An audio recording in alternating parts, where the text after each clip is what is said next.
Hall of Fame Limitless Takeoff and Hall of Fame Posterizer is going to be insane on NBA 2K23. Now you guys see that finally 2K fixed the glitch where you couldn't get Posterizer above silver cord. So now it's time for me to test out the limits of both Hall of Fame Posterizer and Hall of Fame Limitless Takeoff at the same time. So let's see what this is capable of.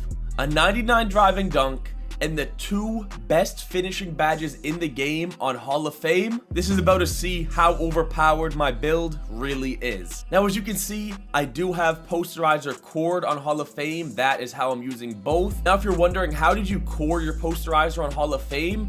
I'm gonna show you guys two clips right here. So this is where my Posterizer was cored before I hopped on and got a few my career games. And you see, it's not even halfway there.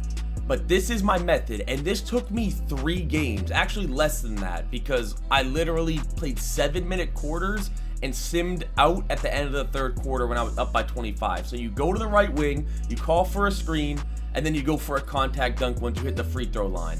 Every single time. Make sure you're on Hall of Fame difficulty, and the timing is so easy because there's no delay. It's that simple. But I know you guys just want to see what these two badges can do, so I'm going to get right into the gameplay. If you guys do enjoy this video or you want to help out the channel, please do me a favor, drop a like, hit that sub button if you're new.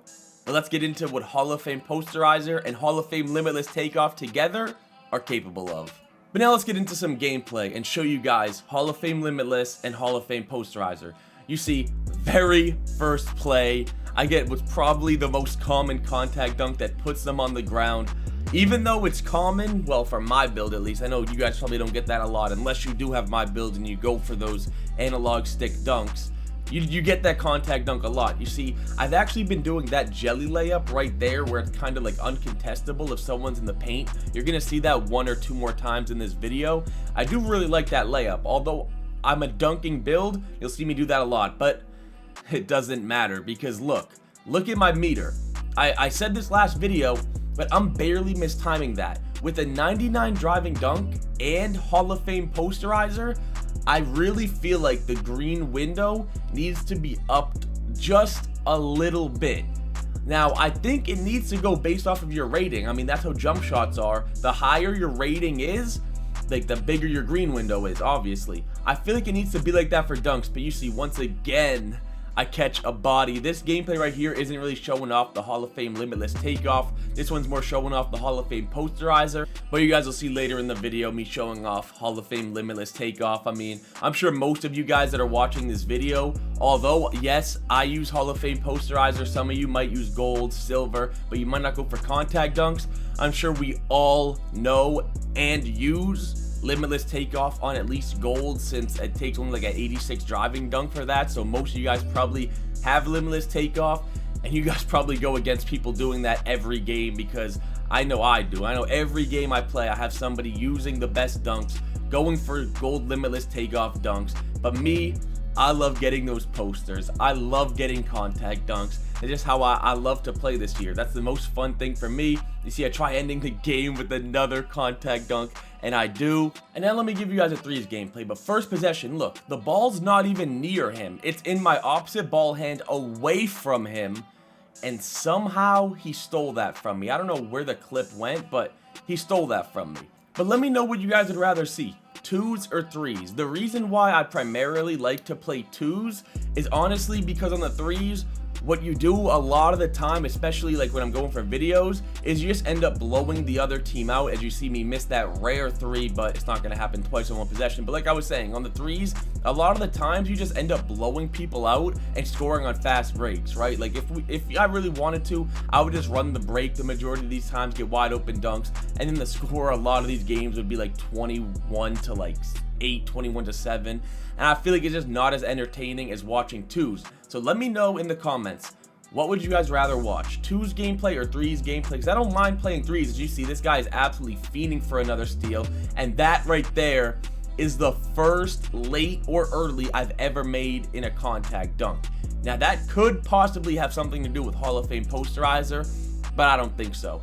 But I do think that since I do have a 99 driving dunk, I do have Hall of Fame Posterizer. I know I said it a little bit earlier in the video during that 2s gameplay, that they absolutely need to up my green window. But take a look at this. Stumpy gets a steal, I catch it, and I see this man is in the paint. I see he is in the perfect position, and I get a contact dunk. But that's another thing about this year. In previous 2Ks, contact dunks have always been the best when somebody is just sitting in the paint. If somebody's standing in the paint, you will always get the best dunk animations. You can get the one where you jump over people, you can just put them on the ground, and it's fine this year, don't get me wrong, it's fine.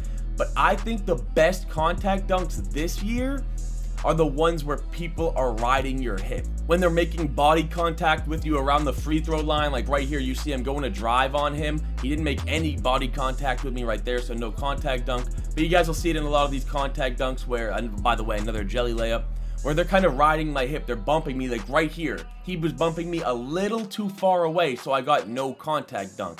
But when they are riding your hip at the free throw line, you force them into animations. And in one of these gameplays, I didn't put it in this video, but when I was playing here with my boy Flu, we ended up going against somebody else that was using the dunk meat. As you see right there, that's like a perfect example of I'm catching body contact with them right around the free throw line. But look it guys. Look at how small that green window is and how close I am to timing that.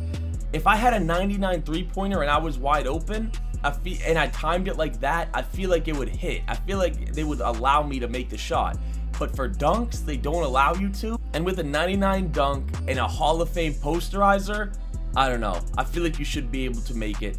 Now, I'm not gonna lie to you. I've never said this in a video. As you see, that's a perfect example. Again, he's kind of riding my hip at the free throw line. I force him into a contact. But if I'm gonna be completely honest with you guys, if you guys want me to be completely real, when I had my posterizer cord on silver before the patch, which made it so I could core this posterizer on Hall of Fame, I really don't notice that big of a difference. I said it in my last video.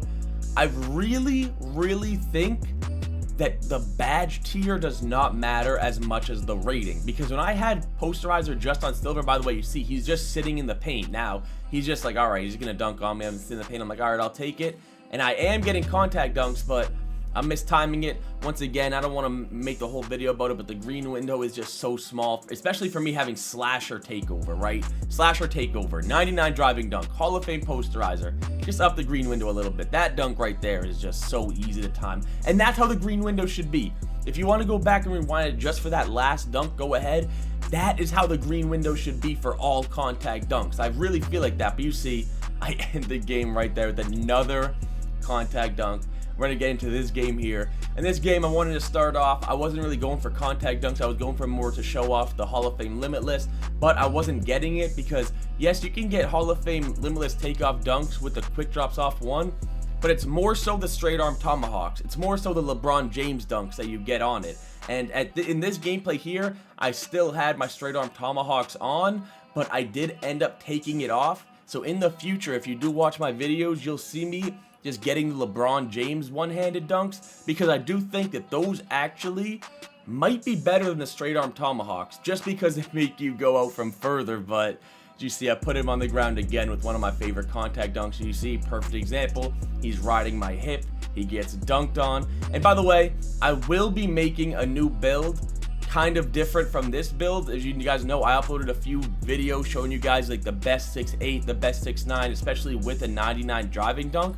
But I'll be making a new build, and it'll be a shorter guard so I can get different types of gameplay instead of just what you guys see here, me isoing, me dunking, basically how everybody plays. I do want to try out a short guard this year. Let me see, we end that game here, and this last game you guys are going to watch, these guys were taken off from Hall of Fame Limitless or Gold Limitless or whatever. They were really abusing that stuff. You see, we were playing some rim runners, but if they wanted a rim run, you guys are going to see exactly how I play and how Flu plays. I said, all right, Flu, let's just go try hard.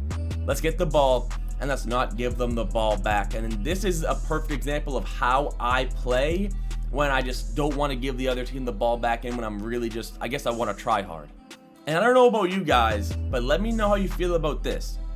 You guys ever gone against somebody that you feel like is rim running, but they do a hop back, and you take the slightest step forward, the smallest step, like you tap your analog stick down to go up to guard them a little higher, but right as you do that, they start to run by you, and your defense feels a tiny bit delayed. I don't know why, but even Flu said that happens to him. That's one of the major things. By the way, that right there is the first time this entire year I've gotten blocked on a reverse dunk. Granted, they gave me the slow reverse, but still, that's the first time. You see, he tried taking a jump shot. You could tell he's a rim runner after missing that wide open shot. And trust me, these guys are about to not get the ball back. Me and Flu with this double ISO lineup, it goes crazy. We played like 2 or 3 post scores with this lineup here, and we ended up stopping them. And then when we got the ball, if you guys saw my video where I'm talking about going against post scores, you make them play defense. They play with a lockdown, and you literally put that lockdown in the corner. You make the post scorer play defense. You see Flu kind of cheesing right there, making him jump. You see me right here. I'm not messing around. I told you guys, I just wanted to get these guys out of here, and that's exactly what we do. In this video, you saw the power of Hall of Fame Limitless and Hall of Fame Limitless Takeoff and Hall of Fame Posterizer both on at the same time. I'm going to end this game here with my one-handed dunk. If you guys did enjoy this video, do me a favor, drop a like, sub if you're new, and I'm out.